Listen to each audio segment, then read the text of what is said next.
मी रस्त्याच्या मधोमध थांबले होते. रात्रीचे 12 वाजून गेले होते. आकाशही पावसाच्या थेंबांनी रडत होते. अंगाला थंडगार वारा झुंबत होता. गाड्यांच्या हॉर्नचा आवाज कानापर्यंत पोहोचूनही मला ऐकू येत नव्हता. हातात एक चिठ्ठी, डोळ्यात अनावर झालेला अश्रू, ओठांवर हुंदके अशी अवस्था घेऊन त्या चौफुलीच्या मधोमध मी थांबले होते. डोळ्यांना अतांक दुःख न पेलवल्यामुळे माझे अश्रू ही डोळ्यांत थांबले नाही. फक्त एक विचार मनात चालू होता, का आज त्यांनी देह सोडला.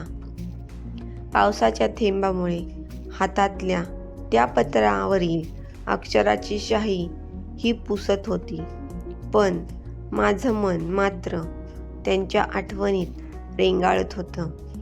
त्यांच्या येण्याने सुखाचा स्पर्श झाला, पण आज 24 तासात काय घडलं माझ्यासोबत?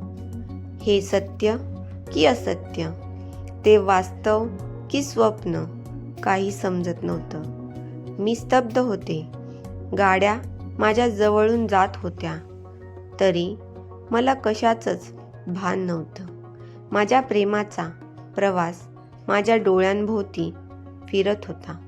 आताही त्याचा तो स्पर्श माझ्या देहाला नकळत होत आहे का? त्याने कशाला मरण घेतलं? मरण घेणं एवढं सोपं असतं का? सर्व प्रश्न मरणाने संपतो का? एकदा बोलला असता तर सर्व ठीक केले असते ना.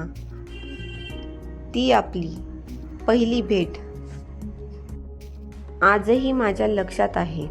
डोळ्यात अश्रू घेऊन बसण्याच्या एका कोपऱ्यात मी बसलेली होते. तू अचानक जवळ आला आणि माझ्याकडे बघून बोलला, ठीक आहेस तू? आणि मी माझ्या डोळ्यातील अश्रू पुसंत तुझ्याकडे बघितले. तेव्हा ती झालेली आपली एक नजर आणि त्या नजरेने मला दिलेला आधार सगळं आठवतंय मला. आणि मी कोमजलेल्या स्वरात बोलले, मी ठीक आहे असे म्हणून खिडकीच्या बाहेर आकाशात बघत होते. मी न बोलता ही तू माझ्याकडे बघत मला बोलला, ते आकाश आहे आणि ते उडणारे पक्षी आहेत. मी तुझ्याकडे बघत म्हणाले, माहीत आहे मला. हो ना? किती विचित्र गोष्ट आहे ना? तू बोलला, यात काय विचित्र? मी लगेच प्रत्युत्तर केलं, सांगतो थांब. एका पक्षासाठी सर्व आकाश त्याचं असतं, पण सर्व आकाश त्याचं असूनही रात्र मावळताच तो त्याच्या घरट्याला परत जातो. आणि आपण माणसं थोडा प्रॉब्लेम आला की लगेच घर सोडतो, फक्त स्वातंत्र्यासाठी. हे पण विसरून जातो की कुटुंब हेच आपलं खरं जग होतं. तू बोलतच होता, तेवढ्यात कंडक्टरने बेल वाजवली आणि तुझा स्टॉप आला. तू बाय, टेक केअर असं बोलून तिथून निघून गेलास. मात्र तुझे बोल अजूनही माझ्या कानात घुमत होते. आई वडिलांच्या भांडणाने कंटाळून वैतागून मी त्या बसमध्ये बसले होते आणि परत कधीच जाणार नाही असा ठाम निश्चय करून मी रडत होते. पण तू कळत नकळत मला सांगून गेला की घरी जा, कोणीतरी वाट बघतोय. आताही तुझा एक शब्द माझ्या मनाशी खेळत आहे. घरी जाण्याचा एकमेव कारण होता तू माझ्या आयुष्यातील सावली होऊन गेला होता. आपली भेट परत झाली ते माझ्या ऑफिसजवळ. तू माझ्यासोबत काम करत होता. परत त्या भेटीमुळे मला तुझ्यावर प्रेम झालं आणि हे प्रेम तुलाही माझ्यावर होतं.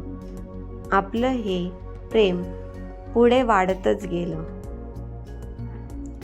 ते तासनतास फोनवरती गप्पा मारणे, सोबत फिरणे आणि तुझे माझ्यासोबत सगळे सुखदुःख वाटून घेणे.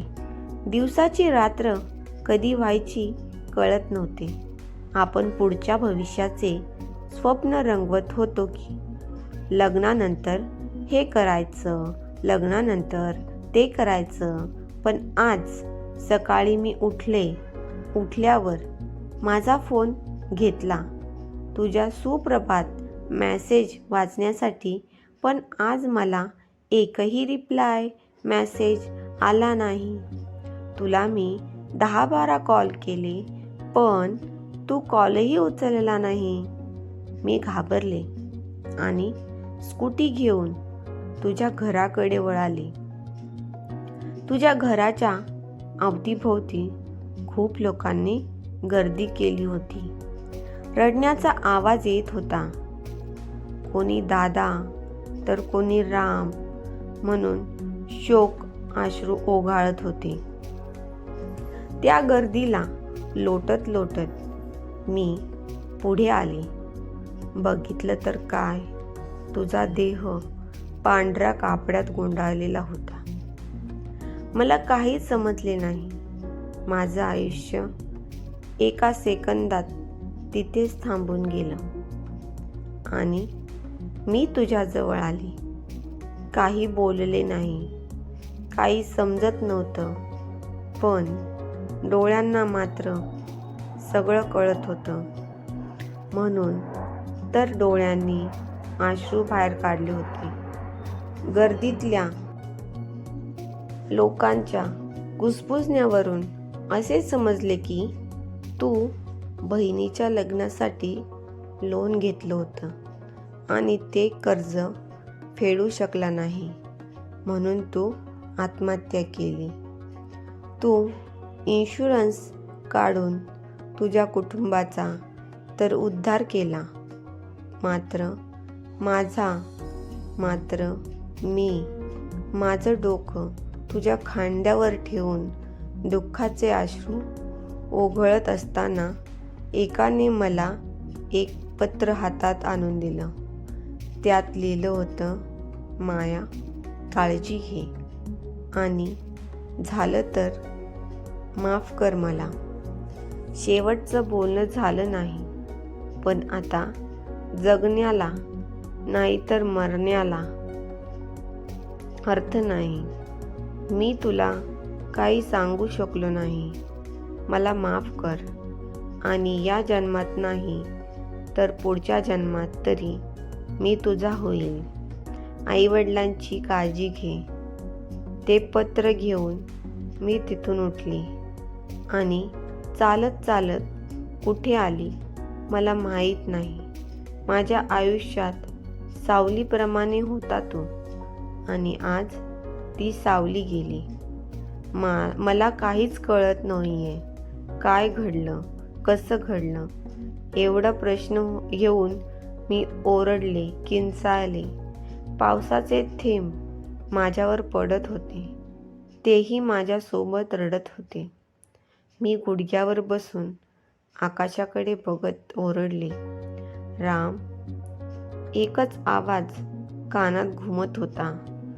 तो तुझा आवाज होता. ते पत्र घट्ट हातात पकडून डोळे मी घट्ट मिटले.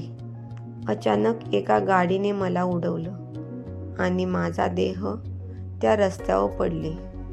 रक्त वाहत होते. श्वासाने देहाची साथ सोडली होती. लोकांची गर्दी वाढली. त्यातील कोणी बोलले की मी मेले आहे, पण त्यांना काय माहीत, मी तर केव्हाच मेले, जेव्हा तुला त्या पांढऱ्या कापडात गुंडाळलेले बघितले होते. सकाळीच आता माझ्या डोळ्यांच्या पापण्या मिटल्या, पण त्यात चेहरा तुझा अजूनही होता. मित्रांनो, तुम्हाला ही कथा आवडली असेल तर चॅनलला लाईक आणि सबस्क्राईब नक्की करा. धन्यवाद.